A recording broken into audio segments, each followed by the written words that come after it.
அன்பார்ந்த தோழர்களே, என் உயிரின் உயிரான விடுதலை சிறுத்தைகளே, உங்கள் அனைவருக்கும் என்னுடைய அன்பு வணக்கத்தை தெரிவித்துக் கொள்கிறேன். வியட்நாம் தேசத்தின் டனாங் என்கிற நகரத்தில்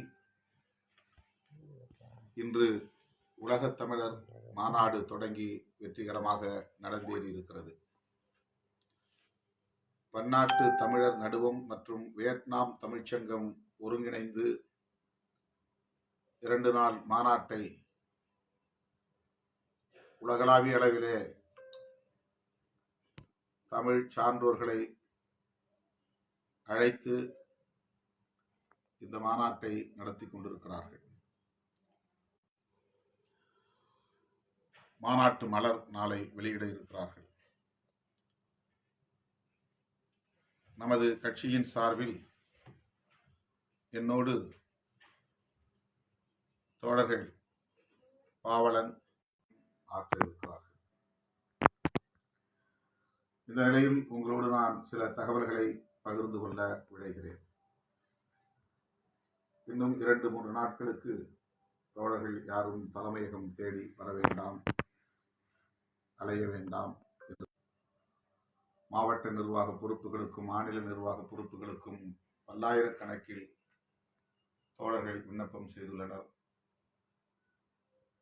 அவற்றையெல்லாம் சீராய்வு செய்து சட்டமன்ற தொகுதி வாரியாக பிரித்து அதன் அடிப்படையில் அவரோடு 10 நாட்களுக்கு மேல் மருத்துவமனையில் சென்னையிலே இருக்க நேர்ந்துவிட்டது. அவருக்கு உடல்நலம் பாதிக்கப்பட்ட நிலையில் தீவிர சிகிச்சை பிரிவிலே மருத்துவமனைக்கும் செல்லக்கூடிய ஒரு சூழல். இதற்கிடையில் எனக்கு 2 கண்களிலுமே சூட்டுக்கட்டி ஏற்பட்டு கணக்கானவர்கள் நான் காலையில் எழுந்து என்னுடைய ஒப்புக்கொண்ட பணிகளை கவனிக்க இயலாத அளவுக்கு 100கணக்கானவர்கள்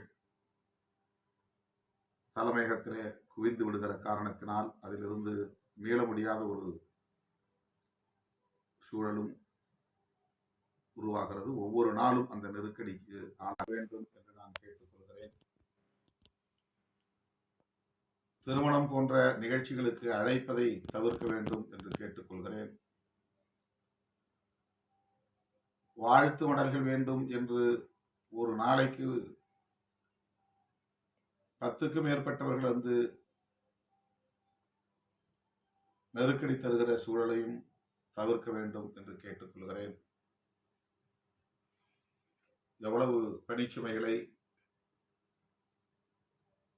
எதிர்கொள்ள முடியும் என்பதை தயவு கூர்ந்து தோழர்கள் எண்ணி பார்க்க வேண்டும். இரவு 10 மணிக்கு மேல் என்னை தேடி வர வேண்டாம் என்று ஒவ்வொரு நாளும் தொடர்ந்து வேண்டுகோள் விடுத்து வருகிறேன். ஆனால் 12 மணிக்கு 1 மணிக்கு கூட நள்ளிரவுக்கு மேல் தோழர்கள் காத்திருப்பது கடுமையான இவை போன்ற காரணங்களால் மறுசீரமைப்பு நடவடிக்கைகளில் கவனம் செலுத்த இயலாத ஒரு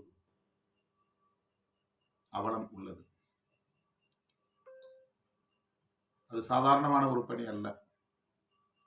24,000 விண்ணப்பங்கள் குவிந்துள்ளன.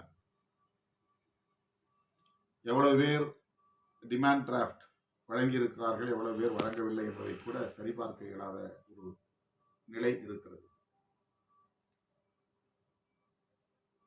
ஏற்கனவே விண்ணப்பித்த தோழர்கள் மறுபடியும் விண்ணப்பித்திருக்கிறார்கள். அவற்றை எல்லாம் ஆய்வு செய்து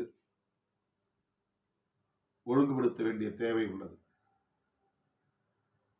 தலித் அல்லாதவர்கள் எவ்வளவு பேர் விண்ணப்பித்திருக்கிறார்கள், பெண்கள் எவ்வளவு பேர் விண்ணப்பித்திருக்கிறார்கள், இளம் தலைமுறையினர், இளம் ஆண்கள், இளம் பெண்கள் எவ்வளவு பேர் விண்ணப்பித்திருக்கிறார்கள், இவற்றை எல்லாம் தனித்தனியாக பிரித்து ஒழுங்குபடுத்த வேண்டிய தேவை இருக்கிறது.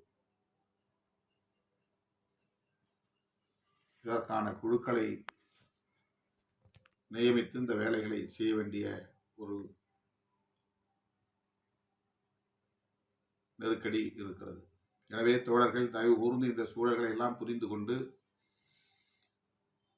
இல்ல நிகழ்ச்சிகளுக்கு அழைப்பது, அதற்கு அழுத்தம் கொடுப்பது, அதை வற்புறுத்துவது என்கிற இந்த நிலைப்பாடுகளை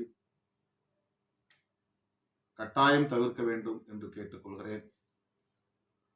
மார்ச் 8 ஒவ்வொரு ஆண்டும் நாம் மகளிர் மாநாடு நடத்துவதுண்டு. இந்த ஆண்டு மார்ச் 8ஆம் தேதி நான் கேரளாவுக்கு செல்கிறேன். காங்கிரஸ் பேரியக்கத்தின் மூத்த தலைவர் திரு ரமேஷ் சென்னிதாலா அவர்கள் அந்த தேதியிலே திருவனந்தபுரத்தில் ஒரு மகளிர் மாநாடு ஒருங்கிணைக்கிறார். அதிலே பங்கேற்க வேண்டும் என்று அழைப்பு விடுத்திருக்கிறார். அதற்கு நான் ஒப்புதல் அளித்திருக்கிறேன். ஆகவே நமது கட்சியின் சார்பில் மகளிர் விடுதலை இயக்கம் வழக்கமாக நடத்துகிற அந்த மாநாடு சற்று தள்ளி போகிறது. மார்ச் 29ஆம் தேதி அந்த மாநாடு நடைபெறுவதாக அறிவித்திருக்கிறோம். அடுத்து வருகிற முக்கியமான நிகழ்வு ஏப்ரல் 14 புரட்சியாளர் அம்பேத்கருடைய பிறந்த நாள். ஆண்டுதோறும் விருதுகள் வழங்கும் விழாவை அந்த நாளில் நடத்துவதுண்டு. அதற்கான ஏற்பாடுகளை செய்ய வேண்டும். ஆகவே இந்த மார்ச் ஏப்ரல் ஆகிய 2 மாதங்களில் இந்த 2 பெரும் நிகழ்வுகள் நம் முன்னே உள்ளன. அவற்றை எதிர்கொள்ள வேண்டும். இதற்கிடையில் மார்ச் 10ஆம் தேதியிலிருந்து ஏப்ரல் 4ஆம் தேதி வரையில் நாடாளுமன்ற கூட்டத்தொடர் மீண்டும் தொடங்குகிறது. பட்ஜெட் கூட்டத்தொடர்.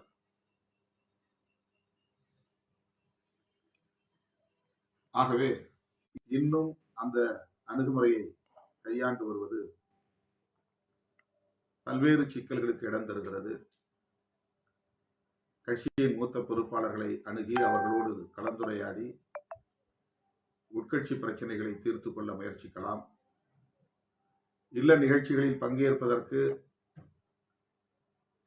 கட்சியில் உள்ள மூத்த பொறுப்பாளர்களை அழைப்பது, அவர்களை கொண்டு திருமணம், காதணி விழா, வீடு திறப்பு விழா போன்ற நிகழ்ச்சிகளை அம்மா மருத்துவமனையிலே இருந்தபோது காலை 9 மணிக்கு மருத்துவர் வர சொல்லியும் கூட என்னால் அந்த நேரத்திற்கு போக முடியவில்லை. பிற்பகல் 4 மணிக்குத்தான் என்னால் செல்ல முடிந்தது.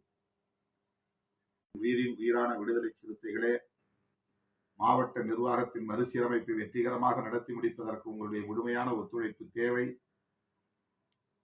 மார்ச் ஏப்ரல் இந்த 2 மாதங்களில் தேவையற்ற முறையில் பாரதிய ஜனதா கட்சி கிடையாது. அவர்கள் ஆட்சியிலும் இல்லை. எனவே அவர்களை எதிர்ப்பதற்காக நாம் இந்தியை எதிர்க்கவில்லை. இந்தி மொழியை வெறுப்பதற்காகவும் நாம் இந்தி திணிப்பை எதிர்க்கவில்லை. இந்தியாவை ஒட்டுமொத்தமாக இந்தி பேசும் ஒரு தேசமாக மாற்றிவிட வேண்டும் என்பது அப்போது ஆட்சியில் இருந்தவர்களுக்கும் நோக்கமாக இருந்தது. இப்போது ஆட்சியில் இருப்பவர்களுக்கும் நோக்கமாக இருக்கிறது. நம்மோடு ஒரு நட்பு சக்தியாக இருக்கிறது. அதே காங்கிரஸ் இந்தியை திணித்த போது நாம் எதிர்த்தோம். 38 தந்தை பெரியாரின் தலைமையில் அந்த இந்தி திணிப்பு எதிர்ப்பு போராட்டம் வெடித்தது. 1965 இந்தியா முழுவதும் எல்லா குடிமக்களும் இந்தியை கற்றுக்கொள்ள வேண்டும், இந்தியை பேச வேண்டும், இந்தியை எழுத வேண்டும் என்கிற ஒரு நிலைப்பாட்டின் அடிப்படையிலே அதை கட்டாய பாடமாக்கினார்கள், கட்டாய மொழியாக்கினார்கள். ஆகவே 1965 தமிழ்நாட்டில் இந்தி திணிப்பு முறியடிக்கப்பட்டது. தமிழர்களின் மீது திணிக்கிற முயற்சி, அந்த சதி முயற்சி அம்பலப்படுத்தப்பட்டது, வீழ்த்தப்பட்டது.